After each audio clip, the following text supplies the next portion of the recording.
Welcome to Saying Yes Again, a podcast about second chances, real love, and opening your heart after heartbreak. We're your hosts, Dr. Lisa and Tony, a midlife couple who found love after divorce. And now we're here to share our story. And to remind you that it's never too late to say yes again. So put on your headphones and listen closely, because your next yes could be the one that changes everything. Hello, everyone. So we are back and we are recording from the lovely island of Aruba. Yes. The happy island, our happy place. We are just excited to be here. Yes, We we are. celebrated your 60th birthday, honey. 60. And still looking good. Still looking good. Still looking good. Yes, I love the beard. Thank you. That's what keeps us together. My baby Yes. brought me here to celebrate my 60th. Yes. So we're celebrating 60 years of Tony Gowdy and almost 2 years of marriage. Yes. And just loving the vibe here. I am too. Yeah, so we had an amazing conversation, I think, with our last podcast episode. Yes. We had a lot of engagement from people. It really was, a high engaging episode where we talked about why good people, right? The people who do all the right things are still single. Yeah. Right? Why can't they find love? Why can't they? They're consistent. Everything. They're consistent. They're good people. Done all the right things. All the right things. For some unknown reason, they remain single. Yeah. So we thought that because we had such high conversation, around that topic, that we would just sort of continue along that same vein. Yes. And expand a little bit and just give you guys some more insight into that. So the topic that we're talking about today, what are we talking about today, honey?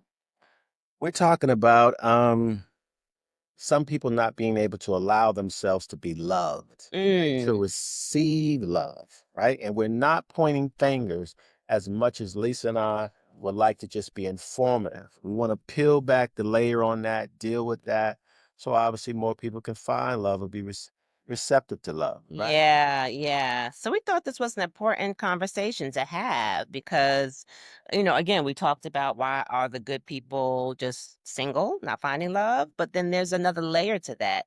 Are you actually open to love? Yeah. Are you open to actually receiving it? Yeah. Do you know how to accept and or receive love? Yeah, Right? exactly. So what would you say about like just the whole truth about it, right? If we want to just kind of lay it out there, what is actually kind of happening?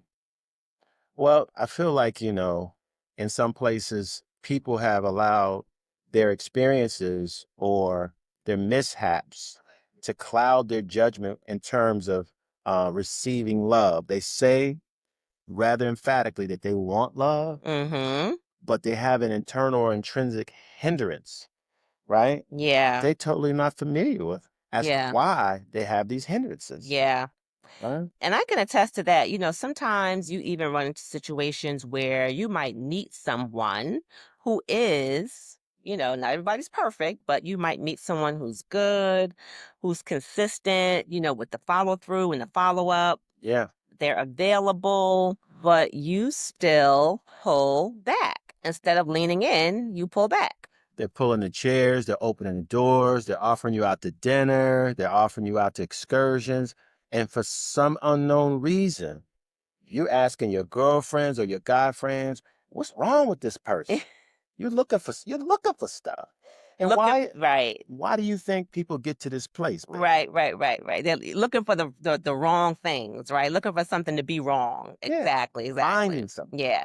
So I think where it comes from, obviously it comes from lived experience. It comes from past experience. So that's past hurt, past disappointment. Maybe things didn't sort of pan out how you wanted it to.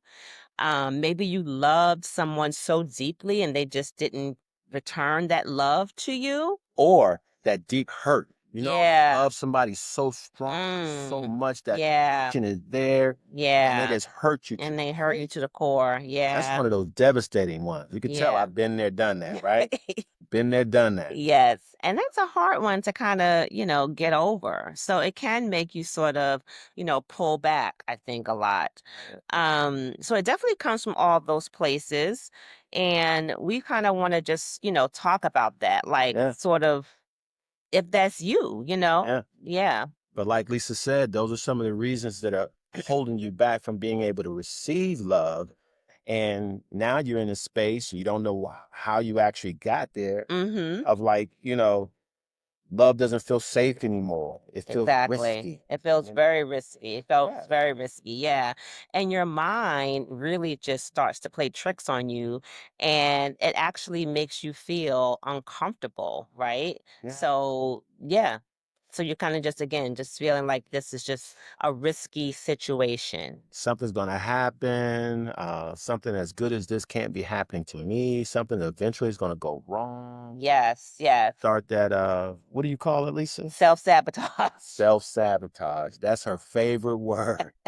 You start self-sabotage. Just sabotage the whole situation before it even gets started. Like that's just so crazy. She says that to me 1,000 times a day. Don't self-sabotage, babe.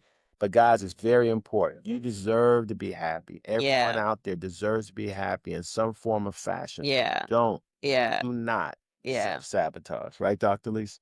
Exactly. Exactly. So what does it actually look like? Because you talked about how love feels risky and then your mind starts playing tricks on you. So what does that actually look like? Like what are some of the signs? Questioning everyone's intentions. Just Mm. paranoia. You know what I mean? They must be up to something, that type of Mm. thing. Or she always says this by me, over analyzing, overthinking, Overthinking. you know? Yes, a lot of that overthinking is that you come up with your own assumptions about what you think is happening or what you think the outcome is, Yeah, instead of just at, being present about what the truth is, like right in front of you. yeah. Yeah. Or What else, even babe? pulling away when things start to get closer. You Mm, just start slowly pulling away, right? yeah. Yeah. Just kind of trying to protect yourself, Exactly. right? Yeah. Finding reasons why it won't work. Mm, just digging for the negative. Self-sabotaging, right? Self-sabotage, just digging for the negative. Yeah. Sometimes it even looks like, choosing the wrong person, which Hmm. happens Hmm. on purpose.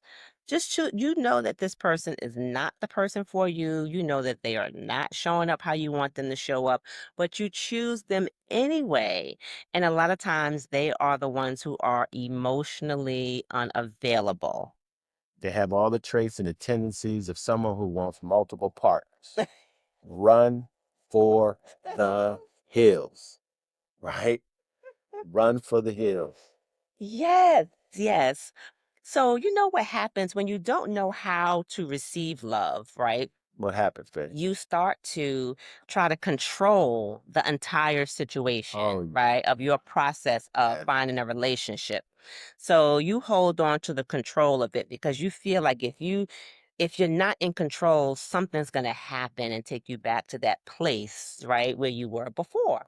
Or if you're not in control, you feel, vulnerable to a certain extent, Yes. you know? And you don't want that vulnerability to show. So you try, like you said, to control the outcome instead of just Ex- letting it evolve. letting it happen. Yeah, yeah, And that's terrifying for someone who's been hurt before, right?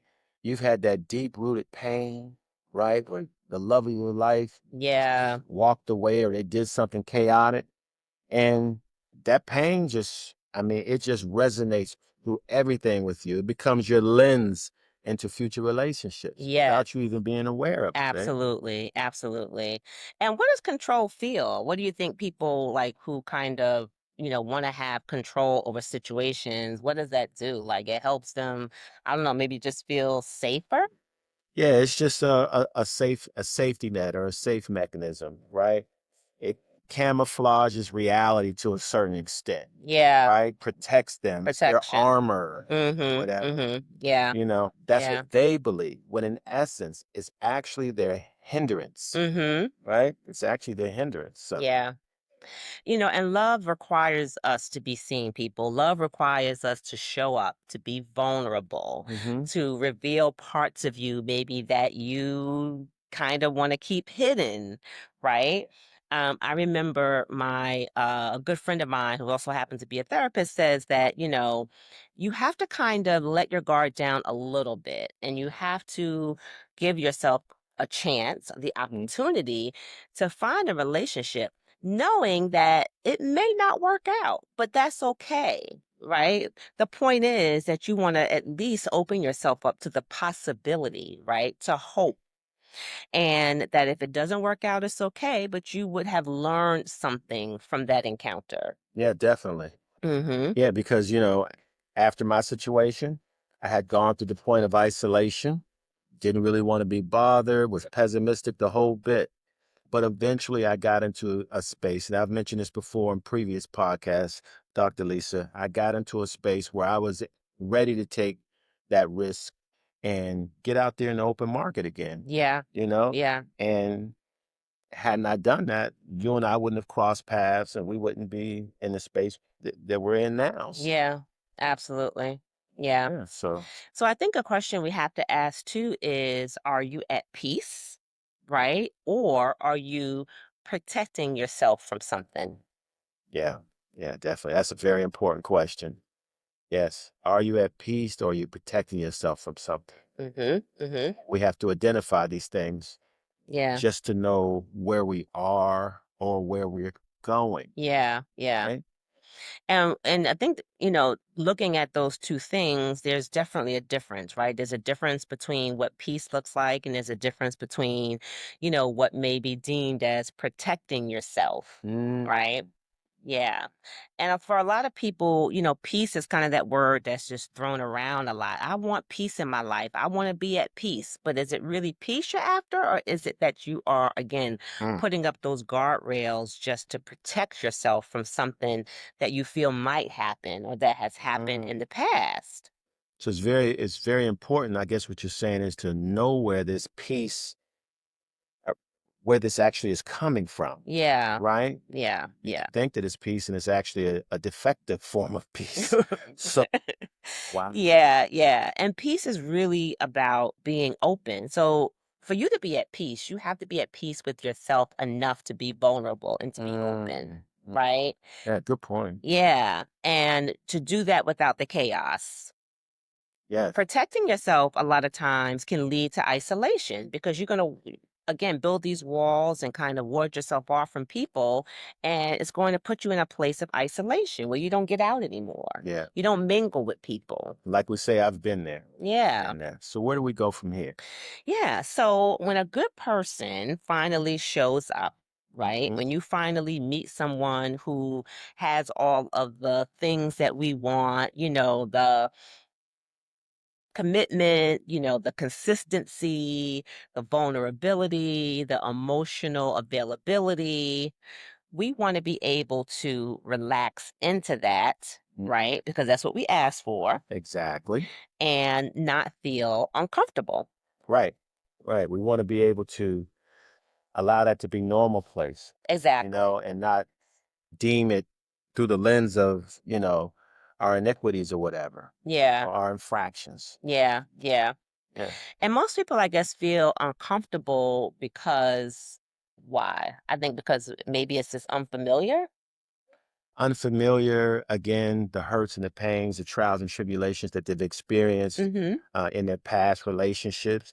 And we've mentioned this before, and I don't like to sound redundant, but some of the ancestral issues or the family issues that's been embroidered in their DNA, Mhm, you know? mhm. Seeing toxic relationships, right? Yeah, they start. Growing up in that environment, seeing that, thinking that it's normal. Yeah, some of that, like you said, is also kind of, things that we've encountered within our own, you know, Circle, household, space, within our family. families, and our own race, like all those things. Yeah. Just to add a little tidbit, that's one of the things that I had to be cognizant of after I got my divorce and I was going through my healing process. Who occupies my personal space? Who are the 5 to 6 people that you spend more time with than you do without? And once you do this form of inventory, you will notice, based upon the composition of these people, good, bad, or indifferent, that you may start to take on some of their energy, whether it's negative, positive, or whatever. So you really have to take inventory.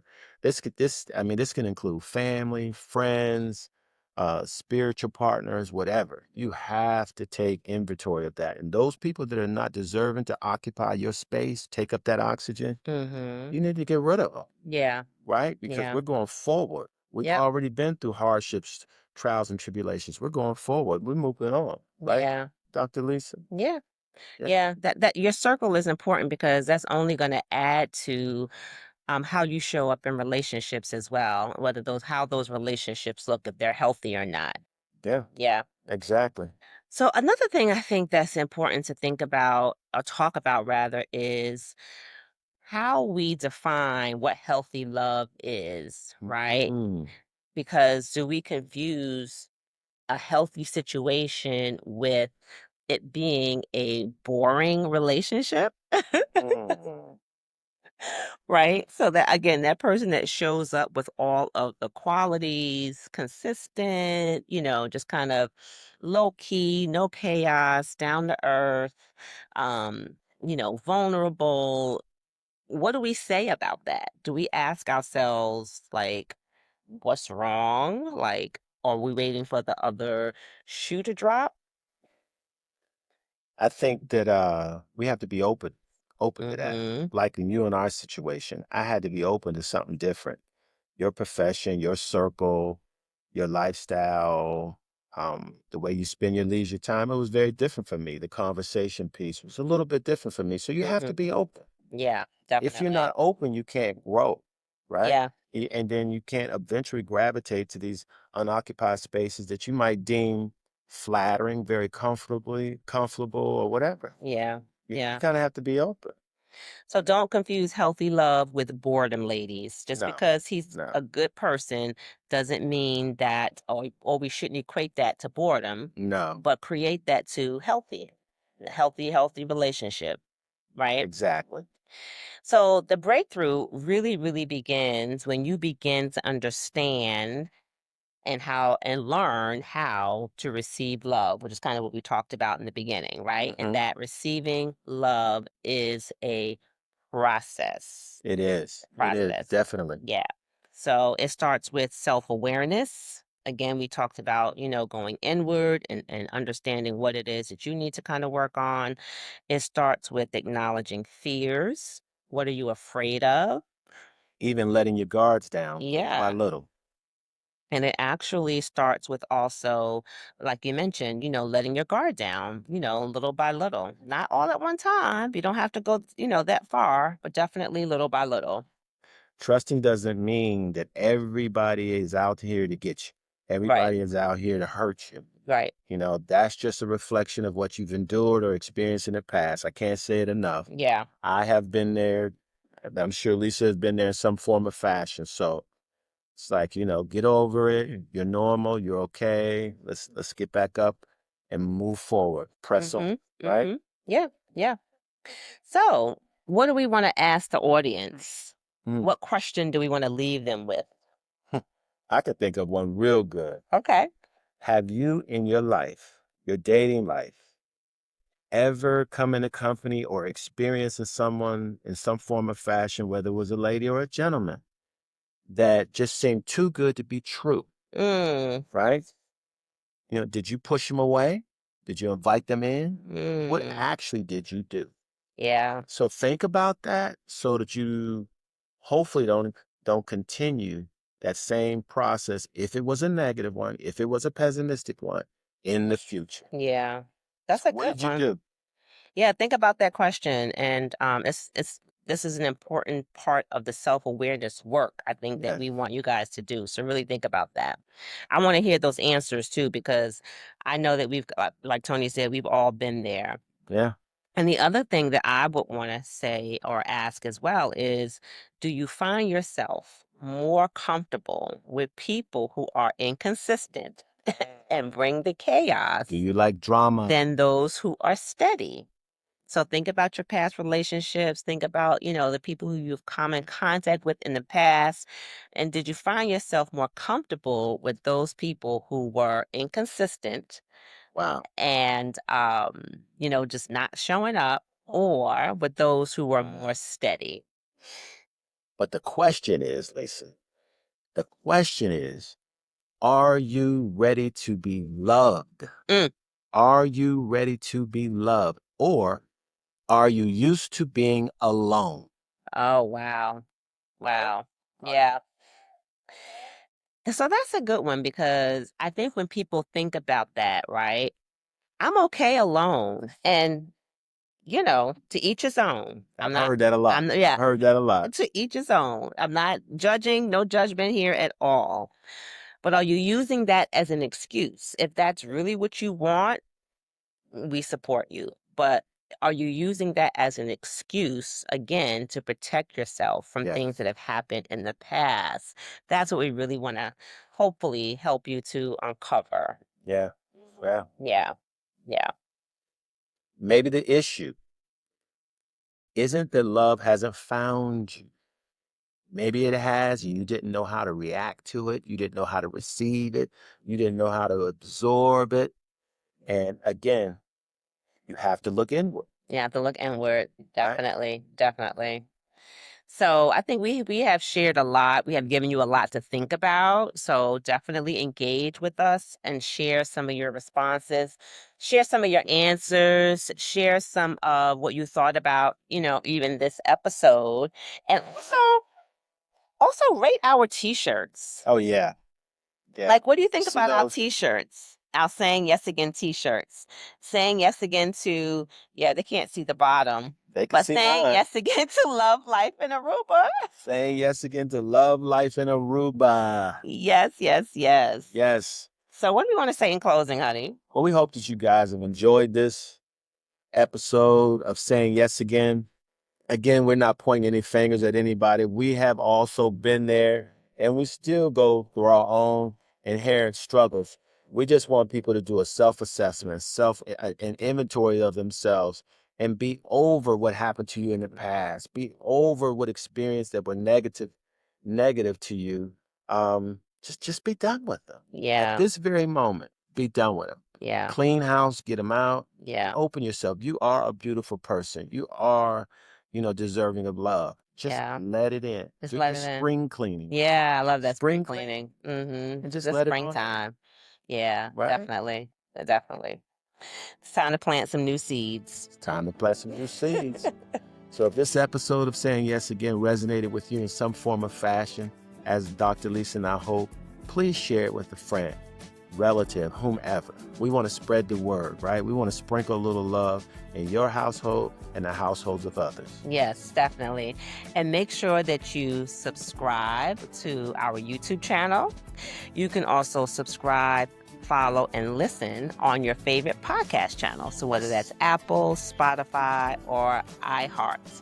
And if you want to go a little deeper with us and be a little closer to our community, then we invite you to join our private Facebook, which is on Facebook. Again, it's a private Facebook group, and it's called Saying Yes Again Community. That's right. So make sure that you join us there as well. That's right. Couldn't have said it any better, babe. Until the next time. Until the next time, saying yes again. We're signing off. Have a good one.